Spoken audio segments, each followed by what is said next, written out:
The story opens not with chaos, but with stagnation, and that is the first warning the film quietly delivers, because the Republic is not portrayed as a noble system under sudden attack, but as a structure already struggling to function, weighed down by its own processes, and incapable of responding when real suffering demands urgency. And this choice reframes the entire saga by showing that collapse is not initiated by violence, but by delay, deferral, and the slow erosion of confidence in institutions meant to serve the people. The Senate of the Galactic Republic is presented as a body obsessed with procedure over outcome, where endless committees, motions, and debates replace decisive action. And while these mechanisms are designed to protect fairness, they instead paralyze response, creating a system where injustice can persist indefinitely as long as it is being discussed, which sends a clear message to suffering worlds that legality matters more than relief. This paralysis is not portrayed as a flaw that has recently emerged, but as a normalized condition, something everyone expects and quietly resents, because characters do not react with shock when the Senate stalls, they react with resignation, already assuming that nothing meaningful will happen quickly. And this emotional baseline reveals how deeply dysfunction has been internalized across the galaxy. The legitimacy of corporate power within this system is one of the most unsettling elements of the era, because the Trade Federation is not acting as an outlaw force operating outside the Republic, but as a sanctioned entity using legal frameworks to exert control, which means the conflict is not between law and chaos, but between competing interests, both protected by the same legal structure, exposing how economic power has been fully absorbed into political authority. By allowing corporations to operate with political legitimacy, the Republic effectively blurs the line between governance and profit. And once that line dissolves, exploitation can be framed as policy rather than abuse, because the system no longer asks whether actions are ethical, only whether they are permitted,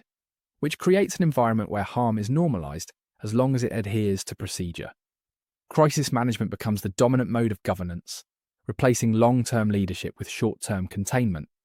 as every problem is treated as an isolated emergency rather than a symptom of deeper decay. And this mindset allows leaders to postpone accountability indefinitely, since emergencies are always framed as temporary, even when they repeat with predictable regularity. This pattern trains the Republic to react rather than reform, because genuine change would require confronting uncomfortable truths about inequality, corruption, and power imbalance. And instead the system chooses to stabilize the present moment at the cost of the future, which creates the illusion of functionality while quietly accelerating decline beneath the surface. The Jedi, often assumed to be the moral center of the galaxy, are shown to be constrained by this political machinery, as their role as peacekeepers is bound to Senate approval, which means moral action must pass through bureaucratic filters before it can be enacted, fundamentally altering the nature of their purpose and tying ethical intervention to political consent. This requirement does more than slow them down, it reshapes their instincts, because when action must be authorized, hesitation becomes habit, and the Jedi begin to internalize the idea that legitimacy flows from the Senate rather than from the Force or their own principles, which subtly erodes their independence long before they ever take up military command. The consequence of this is not overt corruption, but quiet sidelining, as the Jedi are present yet ineffective, aware of injustice but unable to act decisively without political clearance, which transforms them from active guardians into symbolic observers, reinforcing the perception that even the most powerful moral institution in the galaxy is subordinate to a broken system. Perhaps the most telling sign of decay is that no one trusts the system anymore, because worlds like Naboo do not appeal to the Republic with hope. They do so with desperation, already assuming failure and seeking intervention, only because no alternative exists. And this lack of faith is not portrayed as cynicism, but as learned experience. When Queen Amidala arrives before the Senate, her expectation is not justice, but obstruction. And her frustration is not naive impatience, but the response of someone who understands exactly how this system works, which reveals that the Republic's greatest failure is not that it cannot solve every problem, but that it no longer inspires belief that it even wants to try. This erosion of trust is critical, because once citizens stop believing institutions will protect them, they become vulnerable to anyone who promises certainty, speed, and clarity, even at the cost of freedom, and the film carefully plants this seed early, showing that the Republic's authority persists more from inertia than from legitimacy. The Jedi Council, meanwhile, misinterprets the nature of the threat, focusing its attention on identifying a Sith rather than interrogating the conditions that allow such figures to operate unchecked, because it is easier to hunt an enemy than to question an entire system. And this misreading reflects a broader institutional blind spot shared by every major power in the galaxy. By framing the crisis as an external disruption rather than an internal failure, both the Jedi and the Senate avoid confronting the rot already embedded within their structures,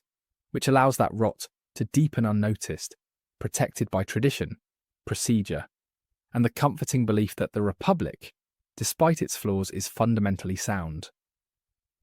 The brilliance of this opening movement lies in how little actually changes by the end, because while battles are fought and villains defeated, the underlying machinery remains untouched, still paralysed, still compromised, and still trusted by no one who truly depends on it,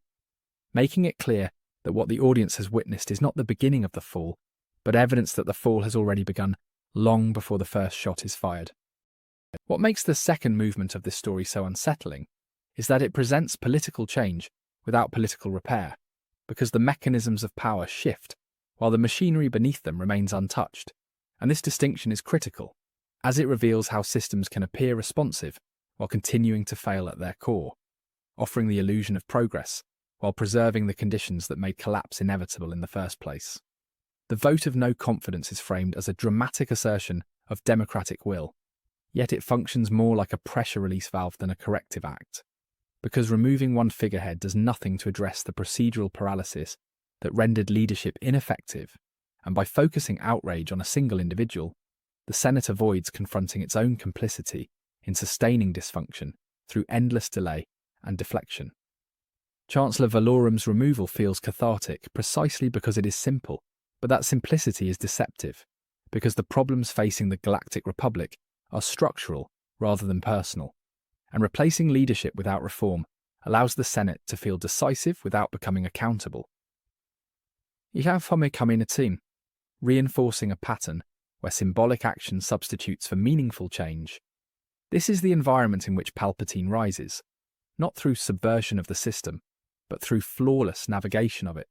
because ambition flourishes where responsibility is diffuse, and when no single actor is empowered or expected to fix systemic problems, those most skilled at manipulation gain disproportionate influence without attracting scrutiny. Palpatine's ascent is not portrayed as sinister in the moment, but as reasonable, even reassuring, because he presents himself as calm, measured, and respectful of process. And in doing so, he embodies the Senate's ideal leader, someone who promises stability without demanding transformation, which makes his rise less a hostile takeover than a logical outcome of institutional inertia. The Trade Federation blockade further illustrates how legalism replaces justice, because the crisis is framed as a dispute rather than an atrocity, and by reducing human suffering to a matter of jurisdiction and interpretation, the Senate absolves itself of moral urgency, allowing exploitation to persist under the protection of technical ambiguity. This reliance on legal framing creates a system where harm can continue indefinitely, as long as it remains contestable, because condemnation requires consensus, and consensus is impossible when powerful interests benefit from delay, which reveals how law, when severed from ethical purpose, becomes a shield for abuse rather than a remedy against it. The Jedi, meanwhile, continue to misread the nature of the threat, focusing their attention on identifying a Sith presence as though eliminating a hidden enemy will restore balance. And while this concern is understandable, it reflects a dangerous narrowing of perspective, because it treats evil as an external intrusion rather than a consequence of internal decay. By prioritizing the hunt for a singular antagonist, the Jedi Order avoids interrogating its own entanglement with a failing political system, and this mirrors the Senate's fixation on individuals rather than structures, creating parallel blind spots that allow deeper problems to remain unchallenged beneath surface-level conflict. This misalignment is especially evident in how victories are framed, because the defeat of visible villains and the celebration on Naboo suggest resolution, yet nothing fundamental has changed, and the same institutions that fail to act at the beginning of the story remain intact, still bound by procedure, still vulnerable to influence, and still distrusted by those who need them most. The Republic survives the film in name and ceremony, but its credibility continues to erode, because survival without reform only extends the lifespan of dysfunction, and every unresolved crisis reinforces the lesson that justice is negotiable, patience is mandatory, and relief is conditional, which further alienates peripheral worlds from the centre of power. What the narrative quietly emphasises is that delay itself becomes a form of violence, because postponing action in the face of suffering communicates indifference, and when indifference becomes systemic, it teaches citizens that their pain is secondary to process, which is far more corrosive than open oppression, because it drains hope without provoking resistance. By the end, the audience is left with a galaxy that appears stable but feels hollow, where ceremonies replace solutions and optimism masks avoidance. And this dissonance is intentional, as it signals that the Republic's collapse is no longer a question of if, but of when, having already surrendered the moral authority needed to correct its course. The enduring power of this story lies in its restraint, because it refuses to dramatise collapse through spectacle alone, instead showing how decay operates quietly, through meetings, votes and polite deferrals, reminding us that the most dangerous failures are often those that feel normal while they are happening. In retrospect, the events of this era read less like the opening chapter of a tragedy and more like its diagnosis, a clear demonstration that the Republic's downfall was not caused by sudden betrayal, but by years of unresolved contradictions, tolerated injustices, and misplaced faith in procedure over principle, all of which were visible long before the final transformation ever occurred. Thank you for watching. Be sure to like, subscribe, and hit that share button. My main channel is Critical Analysis Hub, where I post Star Wars content about the movies. My secondary channel is Critical Analysis Hub Plus, where I focus on the shows of Star Wars. And my third channel is Critical Analysis Hub XP, where I post comic books. Be sure to take a moment and check them out. Thanks, and may the Force be with you.